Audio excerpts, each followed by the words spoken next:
Hello and welcome to PFF Fantasy Football Podcast. I'm your host, Ian Hartitz, and it is a somber day here in the fantasy football world. Our king, the one, the only, Derrick Henry, looking like he will be missing roughly 8 weeks, sounding like it's a Jones fracture in his foot. Whatever the hell the issue is, he has already been put on IR, and everyone's favorite running back from 10 years ago, Adrian Peterson, is now looking like the RB1 in Tennessee. So that and much more to talk about in this week's edition of our Waiver Wire podcast. As always, I am joined by none other than PFF senior analyst Dwain "The Rock" McFarland. Dwain, Henry injury aside, how are you, my friend? Man, I'm good. But it is a huge week. You have Henry. We've got the news with Ridley. We don't know how long he'll be out. We've got Winston gone, so now you get Taysom Hill in. We've talked in the past about what that means for someone like Alvin Kamara. So, these are a lot of huge fantasy assets. If you're the Derrick Henry manager, you and I were just talking about this before the show starts, but he's worth, in a PPR format, he's worth 130% more than the RB24. Right? He's worth 57% more than the RB12. So it's not just something you can go out and replace, right? You lost one of the top two commodities, really, in fantasy football. Cooper Kupp, I would say, is number one. He's number two. And, so it's going to take some work. You're going to have to grind it out if you're a Derrick Henry, manager, to try to figure out how you're going to, create that edge. Lot to talk about with the running backs, but as always here on the Waiver Wire edition of the PFF Fantasy Football Podcast, going to kick things off with the quarterback position, try to pinpoint those top streamers for Week 9. So let me pull up the bye weeks for this one, because we are back to 4 teams on bye. Had a little bit of a break with only the Raiders and Ravens last week, but now we have the Detroit Lions, Seattle Seahawks, Tampa Bay Buccaneers, and the Washington Football Team on bye in Week 9. Got another 4 team bye week in Week 10, and then 2 in Week 11 and 12, back to 4 in Weeks 13 and 14. So no, people, we are not done with bye weeks, but at least we don't have any more 6-packs like we did in the Week 7 bye again. So with the quarterback position, Dwain, I've gone through Yahoo and basically looked at guys that are owned in 50% or less of leagues. Maybe I grabbed the 60% or here or there, but generally want to focus on guys that are available in more leagues than not. So for example, someone like Derek Carr, if he's out there on your waiver wire, go get the guy, but we aren't going to be talking about him because his rostership is just higher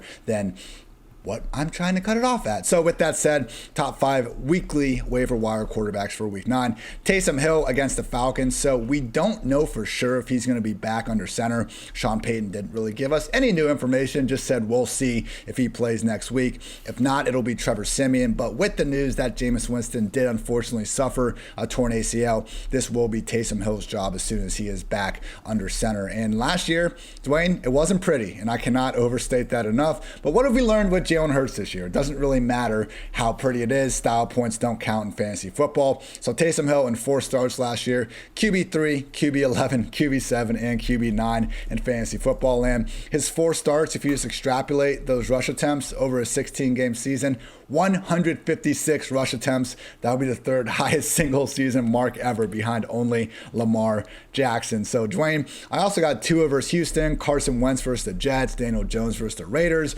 and Justin Fields at the Steelers. But to me, Taysom Hill is for sure the quarterback that we want to pick up this week, because not only is he really set up the best for Week 9, but this guy could be a legit QB1 for the rest of the season, even if we get, 80-90% of that rushing workload.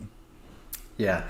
We've talked about it multiple times in the past. And you've hit it a ton, obviously. The rushing yards are the cheat code, just like we've seen with Jalen Hurts. Just like we saw this weekend, we'll talk about Justin Fields here in just a minute. But yeah, with Hill, the other thing we know, Ian, is the Saints just aren't the same team, right? They've been wanting to do what? They want to run the ball anyway. They want to really keep away from the opposing offense. They don't want to open it up unless they have to. My thoughts kind of before the season started, and I ended up being wrong, was really that just Taysom Hill made more sense, period, right, for this offense.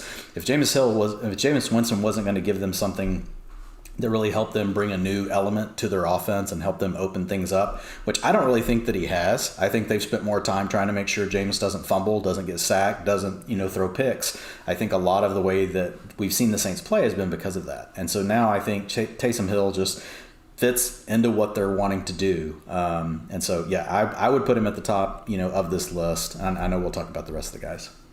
So then we got some other good matchups with quarterbacks that have flashed the ability to be a QB1, at least in spurts this year. Tua over his last 3 weeks, QB11, QB1, and QB16, just really getting there on raw volume. Dolphins, obviously not a good team, and when you're down by multiple scores in a lot of the games you play in, he just keeps racking up the dropbacks and also has not a great, but at least a semblance of a rushing floor. Similar story as Carson Wentz, last 4 weeks, QB7, QB16, and then back-to-back performances as the fantasy QB10.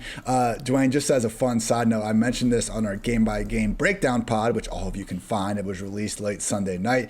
But, seeing the continuous deep balls to Michael Pittman, underthrown, he comes back, gets the DPI, and we reset like 40 yards downfield. I went ahead using our handy-dandy PFF tools and checked to see who the NFL leaders are in passing and just yards gained on those defensive pass interference penalties. Number 1, Carson Wentz at 252. All the way down in second place is Zach Wilson at 196. Aaron Rodgers is at 176, and nobody else is over 140. So truly, Carson Wentz has been in a league of his own and picking up defensive pass interference yards, the Torrey Smith of quarterbacks at this point.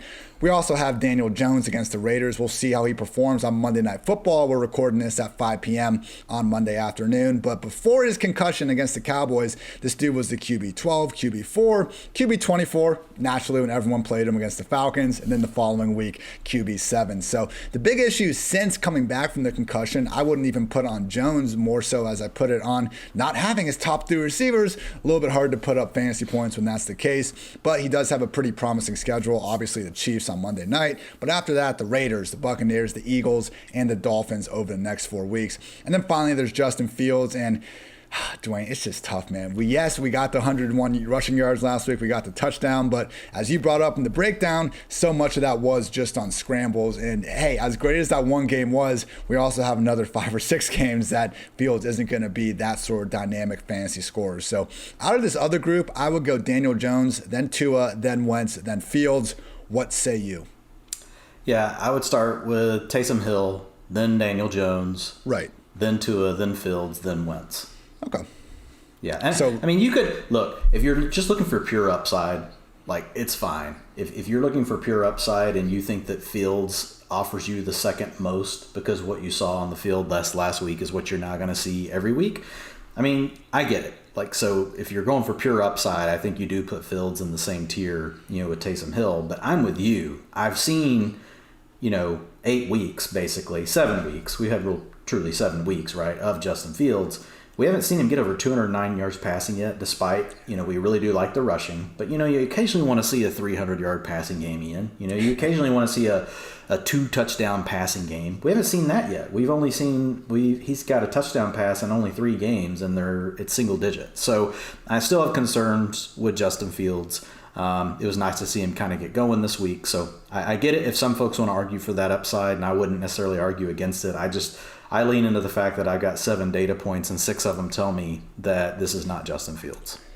And particularly not in this stretch right now. They got the Steelers this week and the Ravens next week. Takes us back to, like the whole thing going into week 1. Why play Justin Fields when you got to face Aaron Donald? Like, maybe we just trot out Andy Dalton for these tough games late in the season so Fields, won't get hurt or anything like that. But yeah, we can just against these blitz-happy defenses, like people, again, it was a fun game for Fields. And even beyond the rushing stuff, he made some awesome throws out there. You should feel a little bit better about his future after witnessing that. We are still looking at, by far though, people, the worst quarterback under pressure in the entire league this year. And while TJ Watt and company, I was surprised to see the Steelers actually are 4th worst in pressure rate this year on defense.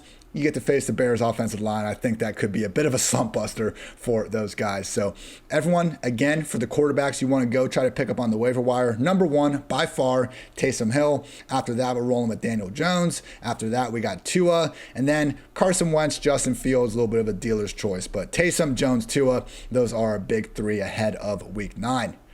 Now, Dwayne, we got the main event, running back. Again, it's looking like Derrick Henry is going to be out at least 8 weeks. Cannot overstate just how big of a loss this is for the fantasy football squad. And as much as people might want to just write off Adrian Peterson as being an old man that isn't going to come in and do much, I mean, we saw 2 separate coaching staffs in the last 2 years give him a pretty freaking big role, man. Like, I'm old enough to remember in 2020 when DeAndre Swift also couldn't take over that backfield because of Adrian Peterson. In 2019, Adrian Peterson had 211 freaking carries. He had 251 carries in 2018. Gotta love the Washington football team making old man AP continue to thrive. And he really wasn't terrible during those stretches, man. I mean, okay, he was an OG AP ripping off these 70-yard runs on a weekly basis. But I do think that if you want to give AP 15 to 20 carries up the middle, he's going to be able to give you replacement value with those opportunities. So the question, the $1 million question, Dwain, or at least the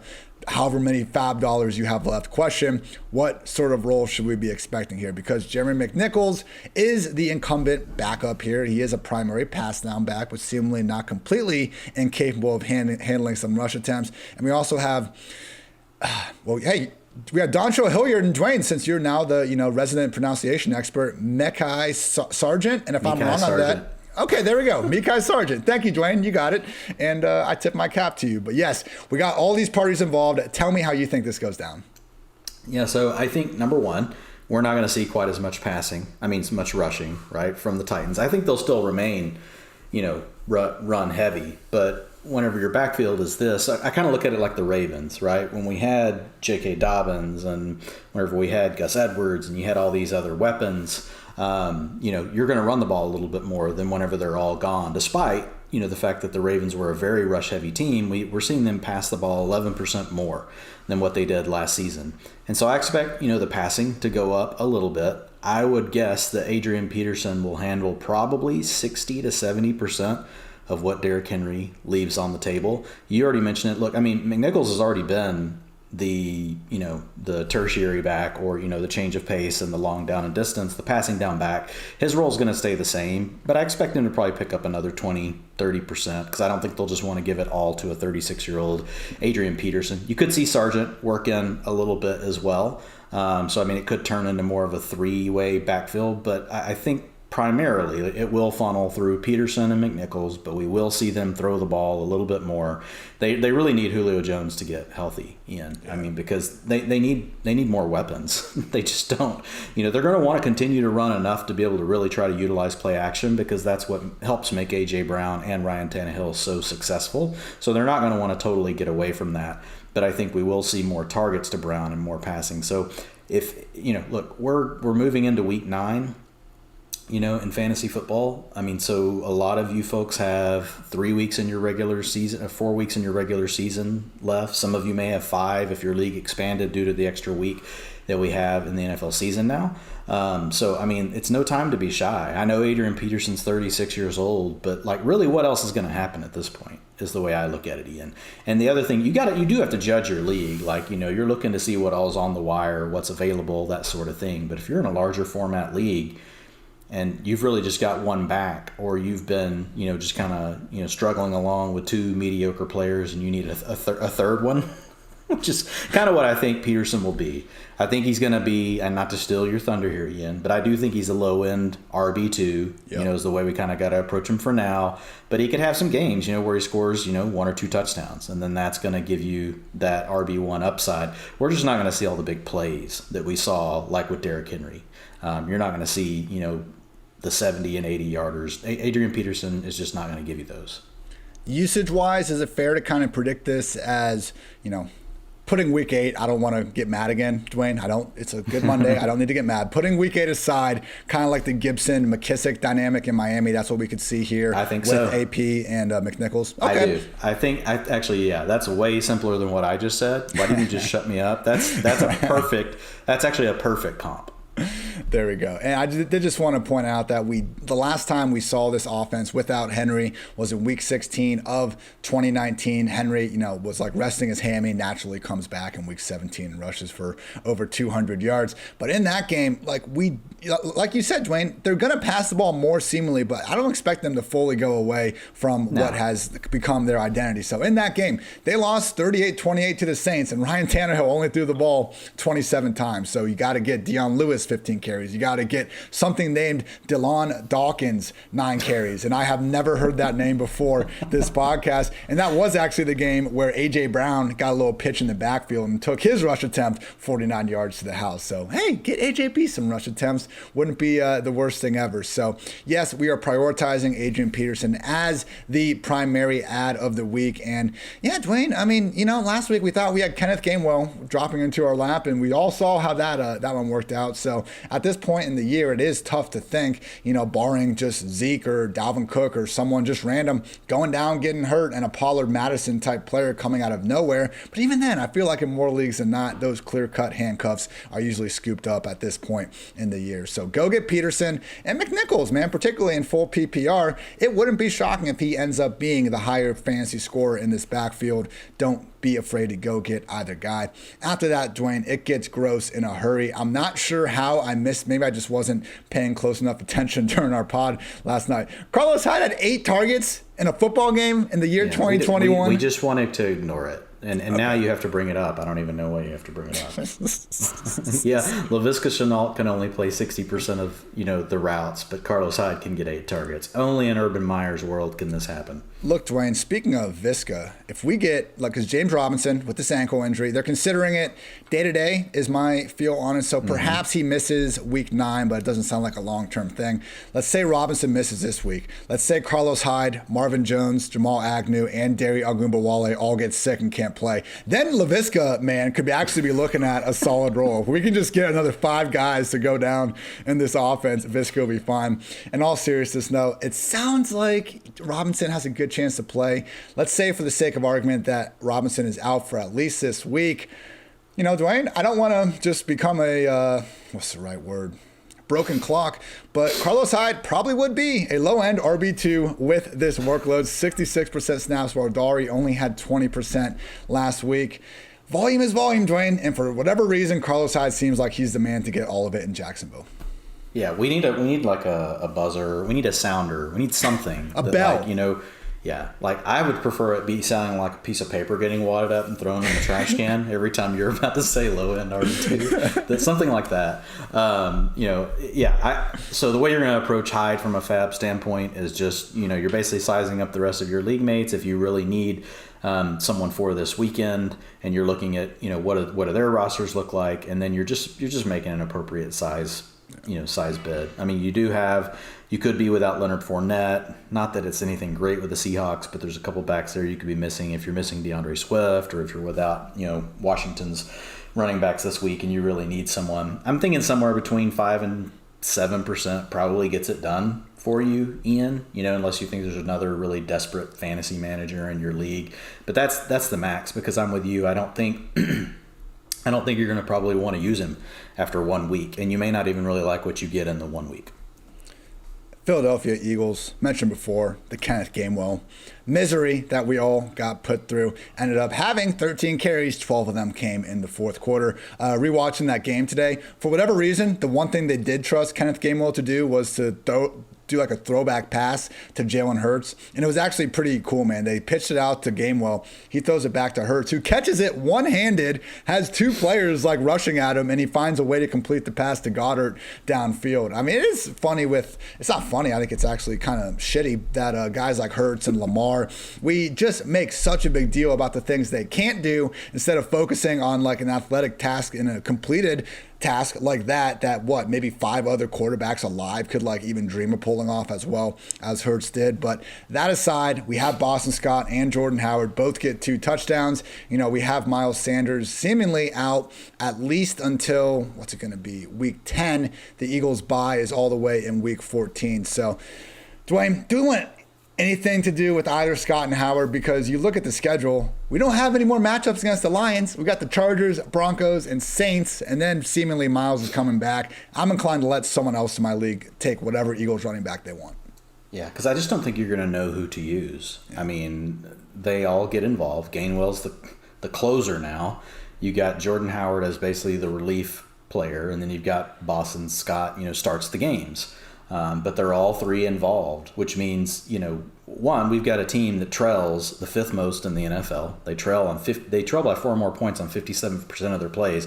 There's not a lot of room for rushing anyway. And then you also have a quarterback, by the way, in Jalen Hurts, who could steal all the rushing touchdowns every single week. So you've got a 3-headed, which is really a 4-headed monster on a team that trails a lot, that's just not really a good recipe. I don't think you're going to be able to trust it. Like, Boston Scott, yeah, he punched in 2 touchdowns last week, but otherwise, like, his utilization really wasn't that great. You take away and I know we don't take away points, but we all know that touchdowns can be fluky, right? And so if you take out the 12 points you get for the touchdowns, you really hate what you got out of Boston Scott. So, and the same thing for Jordan Howard. So you're really depending on touchdowns in a bad offense that doesn't really like to run the ball. And when they do inside the 5, they have a quarterback that does it. So yes, I agree with you. If you're going to bid on either of these players, the main thing to think here is just don't go way high like on Boston Scott. Like, don't go nuts, because you may end up sticking him in your lineup next week and never use him again because he pisses you off so bad.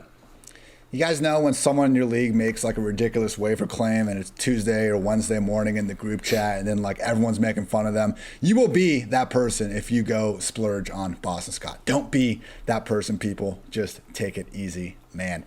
Ty Johnson. I'm trying to find the Jets practice report, Dwain, because they do the estimated one on Monday for a Thursday night game. That's going to tell you if you need to care about Ty Johnson at all, because on the surface, no. Okay. Oh, I did find it. Here we go.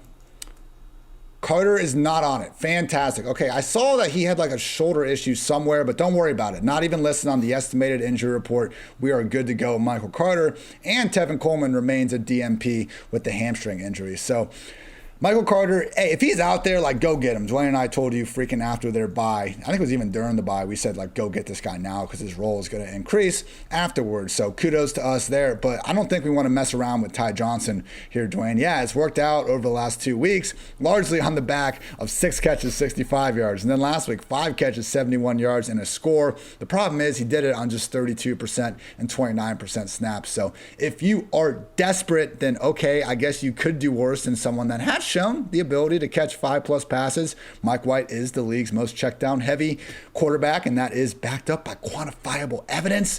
But at the same time, Dwayne, we're talking about the Jets' number 2 running back here. Like, what do we really want to do with Ty Johnson?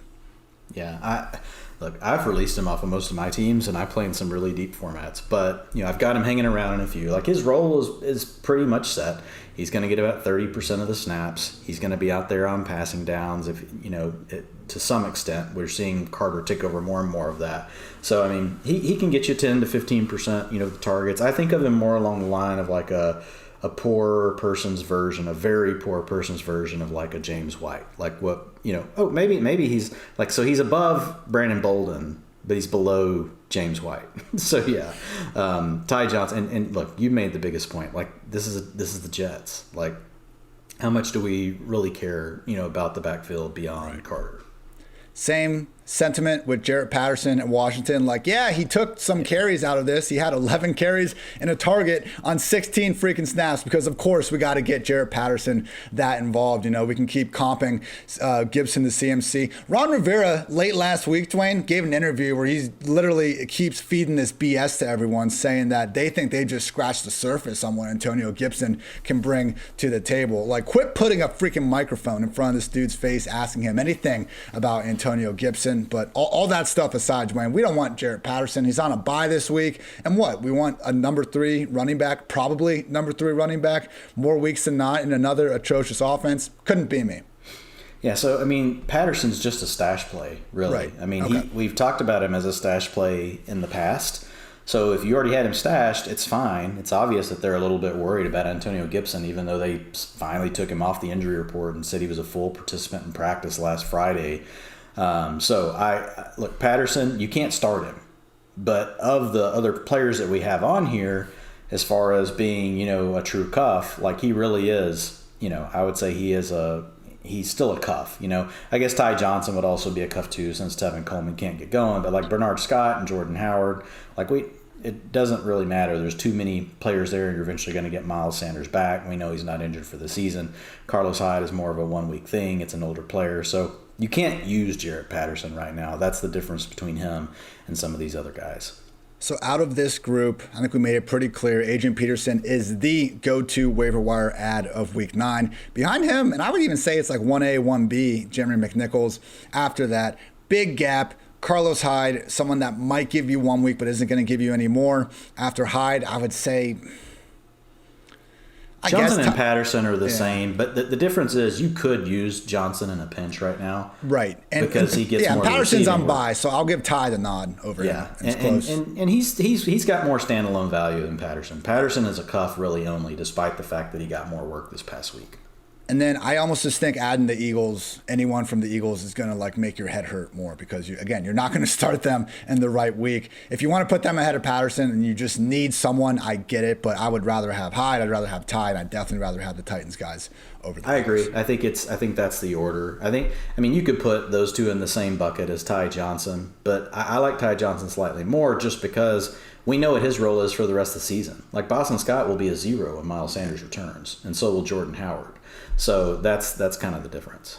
All right, let's run through wide receivers and tight ends with a little bit of a sense of urgency. I don't think there's anything too crazy out here for people to get overly hyped about. We got Jamison Crowder, at least 6 targets in every game that he's been active this year. It does look like Corey Davis, who was on DNP on Monday, will probably miss another week of action. So Crowder does project as the probable leading target getter in, again, a pretty bad Jets offense. Credit to what Mike White did on Sunday. Again, people, we just don't think that's going to be super sustainable moving forward. We also got Devontae Parker healthy again, recording this on November 1st. Maybe he's traded elsewhere, assuming he stays on the Miami Dolphins.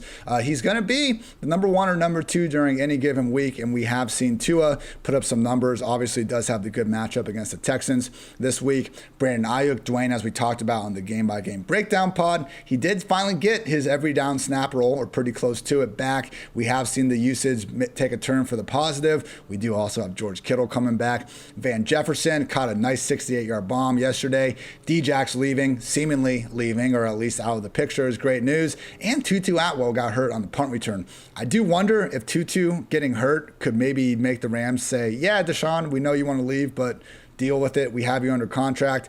But Van Jefferson, at a minimum, looks like a solid enough flex option moving forward if D-Jack's out of the picture. And then finally, we have Jamal Agnew, a.k.a. Swagnew. But Dwayne, this is tough for me because on one hand, I love the Swagnew nickname. And I know he got it being a special teamer with the Lions. On the other hand, this dude wears number 39, and now he's a wide receiver. Like, that is the least swaggy number in the entire league of a wide receiver. So I'm torn. I don't want to blame Agnew for having Urban Meyer play him as a wide receiver. It's just bonkers to me that Urban Meyer comes to the NFL and his big plan is now seemingly to feature a wide receiver wearing number 39. Regardless, he's had at least 5 catches in 3 straight games, caught a touchdown last week, and seemingly has Trevor Lawrence's eye more than Laviska Shenault. Which is that another mark against Shenault, that he can't outperform someone wearing number 39 at receiver? I think Chenault's on the Cordero Patterson pace. It's going to be about 9 years from now, and everything will fall into place on some mediocre NFC South team. Anyway, out of these guys, I would probably rank them Devontae Parker, number 1. Van Jefferson, with Corey Davis, I go Parker 1, Crowder 2, Van Jefferson 3, Ayuk 4, Swagnew 5. What say you? Yeah, I think it depends on what you're looking for, right? If you're just looking for who you're going to play this week, the next 2 weeks, I think the order that you gave is probably accurate. I might flip Ayuk and Jefferson, but they're close. But if you're looking for upside, I think it's Parker, Jefferson, and Ayuk are all up there together because I think Jefferson carries the most upside, but he would need an injury to open the door for him. Parker is already a starter, and we've actually seen Tua favor him in the past, so he could actually stay with Miami and do well. He could get traded. He could do well. Whereas with Ayuk, we're now seeing him take on more. We have seen him be a good player in the past, but now you're going to have George Kittle coming back. So it's okay, we've got a run-heavy offense. We know Debo is definitely the one. And then now you're going to have Kittle to battle out with Ayuk. And we've got quarterback issues, but the talent is definitely there. So if you're saying, I feel good about who I have, it's not about a bye week filler or anything, I just want the upside, I would say Parker, Jefferson, and Ayuk, then Crowder would be after. If you're just looking for who can fill in for you this next week, it's Parker, then Crowder, just the way you have it. Cool. Yeah, I was thinking more this week. Definitely agree with you. Pure upside down the road. Crowder's going to probably be back reduced to number 2 at best pass game option as soon as Corey Davis is back, which could be, as soon as week 10. Tight end, we got Dan Arnold going against the Bills, Pat Freiermuth versus the Bears. Note with Freiermuth, we want to continue to monitor Eric Ebron because if Ebron comes back, Freiermuth is back to a weird position as a committee tight end in a bad passing game. Also got Tommy Sweeney at the Jaguars. We did see Gabriel Davis catch the touchdown and get some more usage, but Sweeney's snaps and routes actually weren't too far removed from what Dawson Knox was putting together when he was healthy. Also got Jared Cook at the Eagles and Tyler Conklin at the Ravens. Man, Dwayne, we missed the first 40 minutes or so of that Cowboys game last night as we were recording, but going back, Conklin made a couple plays, man, particularly on that first drive. He is more than just this kind of possession tight end that's only gonna, get exactly what the defense kind of allowed him to. But out of this group, and I would say there's not really anyone here that I think just screams massive upside the rest of the year. With that said, if Ebron does end up being put on IR or missing a lot of time, I would lean towards going Freiermuth first for the upside side of things and just for week 9 in general. So I go order Freiermuth number 1, Dan Arnold number 2. We're getting an every down tight end in the Jaguars offense. Conklin 3, Jared Cook 4, and Tommy Sweeney 5 because, the usage wasn't bad last week, but it sounds like Dawson Knox should be back in week 10. They didn't put him IR seemingly with that timeline in mind. So those would be the 5. And I also just want to bring back a great point you made on the game-by-game breakdown pod is that to go get Gerald Everett if he is available during the bye and you can manage it. Because we did have, after this podcast began, Russell Wilson send out, Russ is always doing something weird, but he had to send a picture of the pin now being next to his hand, not in his hand. So Russ seemingly will be back after the Seahawks week 9 bye, and Gerald Everett's usage is right where he wanted to be since he's come back off of COVID. So Freiermuth, Arnold, Conklin, Cook, Sweeney. Also, don't be afraid to go get Gerald Everett. Dwayne, thoughts on this group? Yeah, no, I think you got it right. I slightly prefer Conklin to Arnold, but it's close. I would put those kind of right there together. I do think it's Freiermuth if Ebron is out.